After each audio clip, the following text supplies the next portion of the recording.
Naniniwala si Maurice Merleau-Ponty na ang pisikal na katawan ay isang mahalagang bahagi na kung ano ang bumubuo sa pananaw o focus sa sarili. Ang konseptong ito ay sumasalungat sa rasyonalismo at empirismo.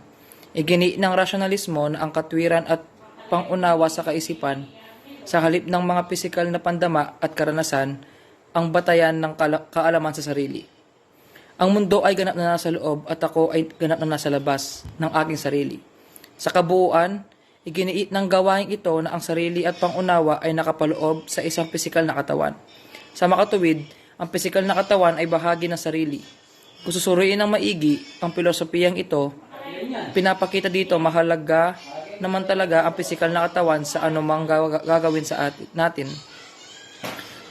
Mahalaga ito dahil kailangan natin ito sa paggawa ng bagay-bagay at para na rin sa ating sarili. Pinapakita sa filosofiyang ito na kailangan ang pisikal na katawan sa paggawa ng mga bagay-bagay.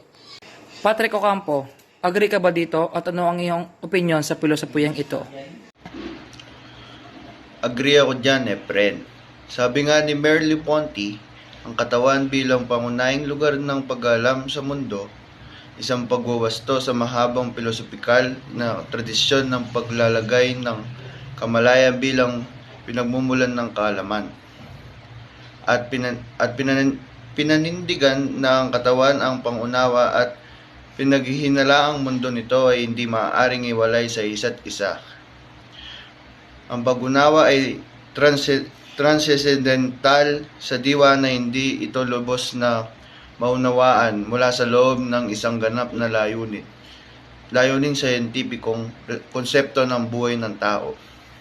Paul Lugto, agree ka ba dito at ano ang iyong magiging opinion sa filosofiyang ito? Yes, I agree.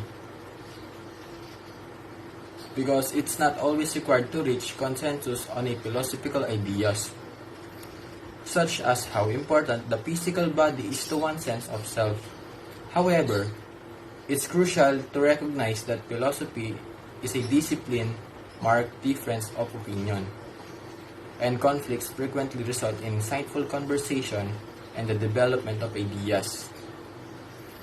Multiple points of view can contribute intellectual advancement and richness. Although it's not always essential, it may be useful in some situation where people can agree on a philosophical idea.